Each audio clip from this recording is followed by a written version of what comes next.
mean, I think we're just trying to figure out who you're coaching. Yeah. Because there are a lot of new changes. You know, there's defensive end, edge. So Right. what do you call the players that you're coaching? You're right. I guess it depends on the defense that's called, but technically, most often not the position I call is the position I coach is called the jack. It's an outside linebacker, DN, edge type bio. So my title is a little interesting because there's a lot we ask them to do, which is good. So you put them in a lot of different positions, different situations, see who can do what.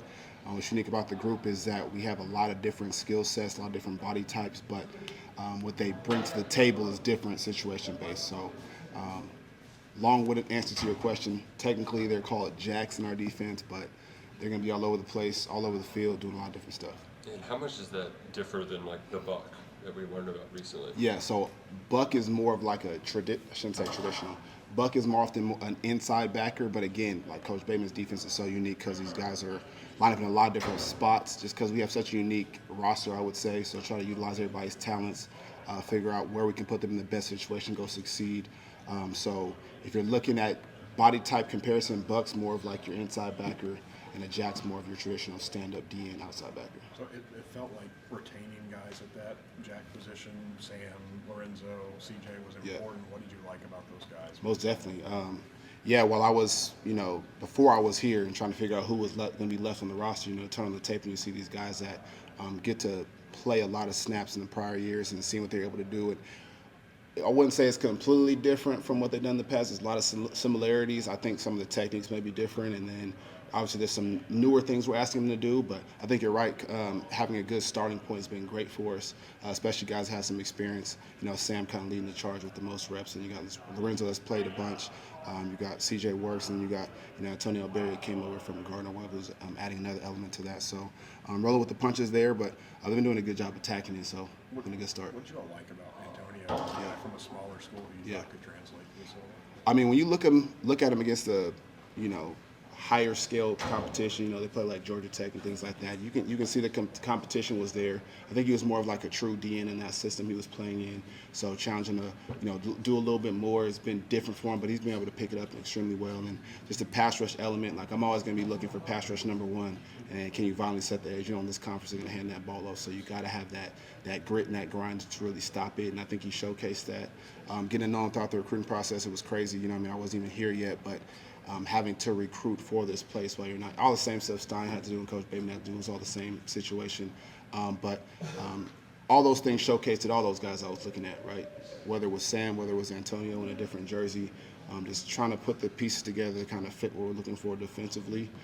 It all kind of just made sense. Most of the coaches that Will brought with him from previous stops were offensive guys because that's what he knows. You, right. As the defensive guy who came with Will, what made you want to sign on to this project here? Well, obviously, me and Coach Stein's crossover in Oregon back in 23. His first year there was my last year.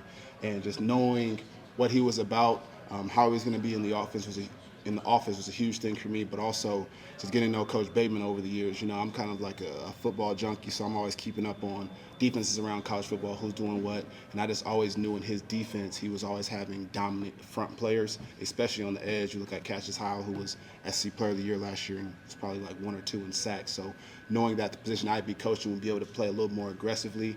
I've been in some defenses where it's a little bit more structured in the sense of like these guys have to do this. I think how we allow them to utilize their strengths on the field was something that was a plus for me. And, Coach Bateman is an awesome human being. Just being around in the office, and I feel like he's challenging me to be a better coach. Same thing with Coach Stein. So as I'm, going throughout my process in my career, trying to figure out how I can continually to grow, being a new defensive system and obviously attack the SEC, like that was all pluses for me. So I'm blessed to be here. CJ Works just doesn't look like, he just looks completely different than what we saw him when he was first getting here. How have you just seen him grow? Yeah, man, he's a big cat. You got to remind yourself of how young he is sometimes. But you're absolutely right. Like I think he's a guy that really honed in with Coach Roberts this offseason in the weight room, and we're really just getting started. Right, he's 19 years old, still going into his sophomore year. So I think he has a high ceiling, but just continue to coach him. That's one thing I appreciate about my group is that they're hungry for coaching and they're sponges. They're willing to take it all in. sometimes when you come in with a new place like this, you have some success on defense, and maybe some resistance. But I haven't really felt that at all. Like, these guys come out every day willing to work. Does it look perfect? No. They make mistakes, yeah, of course, but they're willing to take the coaching and push on. So CJ's been a guy that I've been impressed with, just from the sense of like being able to take it all in. Like, he's being kind of thrown into the fire a little bit more, just in terms of what we're asking him to do, right? And he's taking it day by day. He has a skill set to be elite, and I'm pushing all these guys to go get it, because I think we got a very, very, very talented room. I think like I said in the beginning, they all bring something different to the table, but they can be really, really good. So I'm pushing them, and there's no foot off the gas for me. Like, we're really just scratching the surface right now. So I feel like we have a good start, but we still got a really, really long way to go. So I'm just going to keep attacking it, and just going to keep taking the coaching.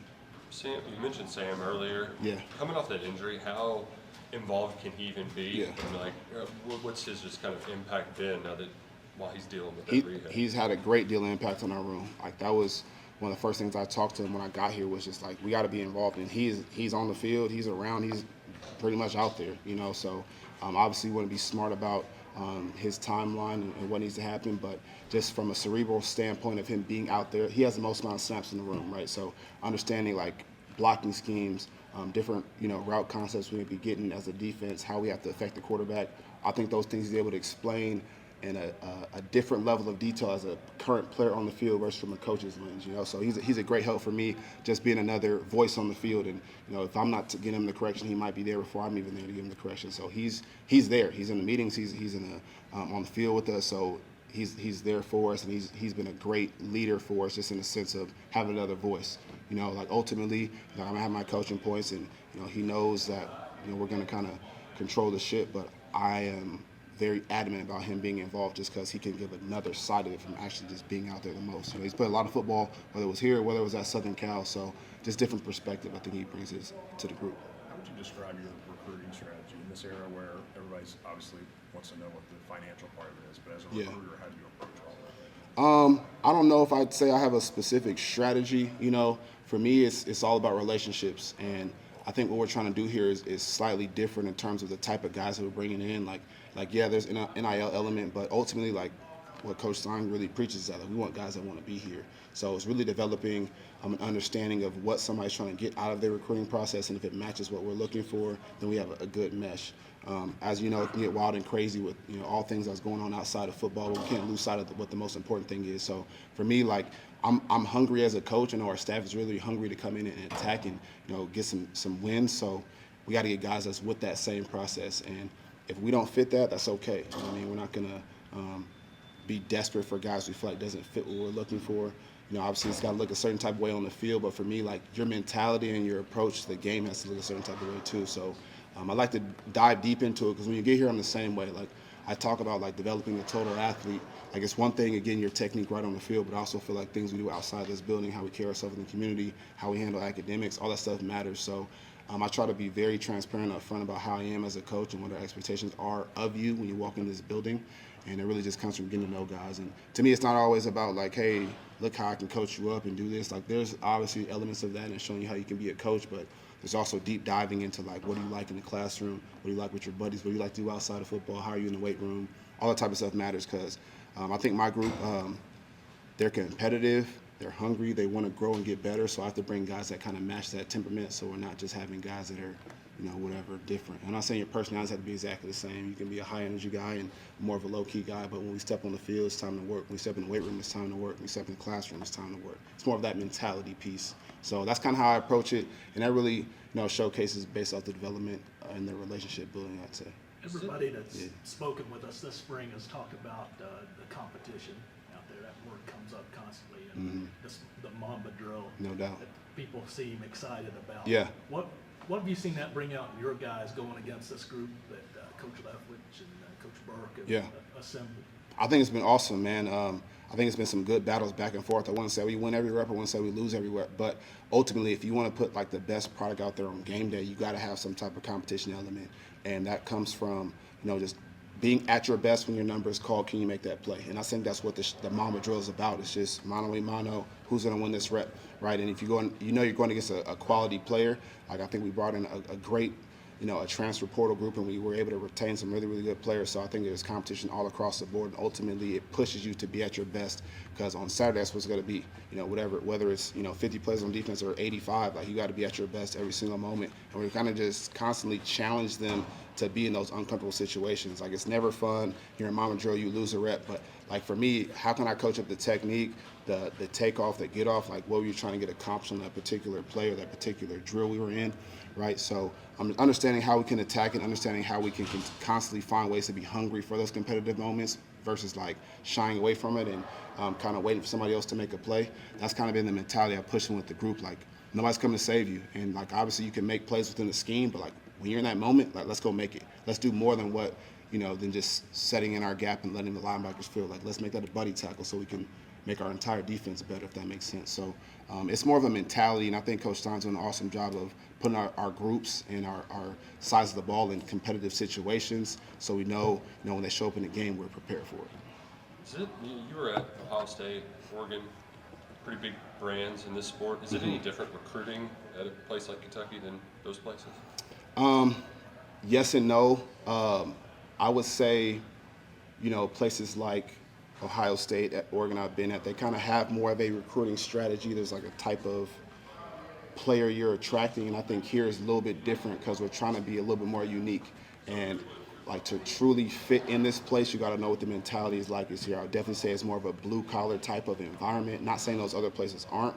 I would just say like the type of player we're looking for is a little bit different, and it's less about the stars. Obviously, like I said, the tape is the tape, but when you come in here, what is your mentality? Are you just comfortable because you've made it, you're D1 now and we're in the SEC and it's good, or are you trying to go be different? And I think Coach Stein, that was his initial plan here, is to try to be different. Not saying what was in the past was bad or good or whatever, it's just different what we're trying to get done. And I think if you look at college football and how it stands right now, it's not like it's the same teams everywhere hosting that trophy up year in year. It's who wants it the most that year.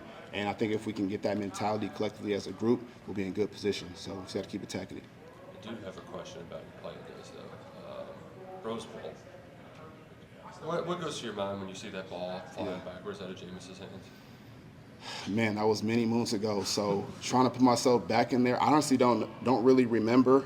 I do know I was technically supposed to be in coverage on that play, but sometimes you have intuition as a ball player, so I was just like, got to risk it for the biscuit. So you go get it, and I'm in a great position. I just remember scoring and thinking, like, shoot, I have to go right back on defense now.